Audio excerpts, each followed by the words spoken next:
हेच घर आहे. बाळूमामाचा तिथे जन्म झाला आणि त्या घरात राहिले ते घर आम्ही बघितले. चला बघूया. हे बाळूमामाचं जन्म ठिकाण आहे अक्कोळमध्ये, जिथं बाळूमामा जन्मले तिथं आपण आता जाणार आहे. बघा हे घर आहे, आपण तिकडे जाणार आहे. बघूया चला. हे काय हे बघा इथं. इथला इथला इथं जन्म झाला काय. ती साप मूर्ती पूजली तिथं मामाने सापानं ठेवलेला होता तिथं काय तिथं. मंदिर तुम्हाला दिसायला लागले.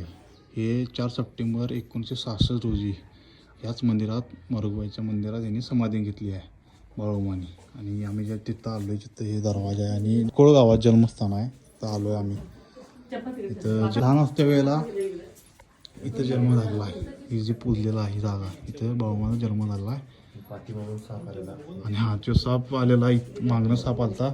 त्याची मोठी स्टोरी आहे, माझ्या यूट्यूब चॅनल बघू शकता. आणि हे जे त्यांचं राहतं घर आहे, हे सगळं जुन्या काळातलं आहे. सगळं जुन्या काळातलं आहे.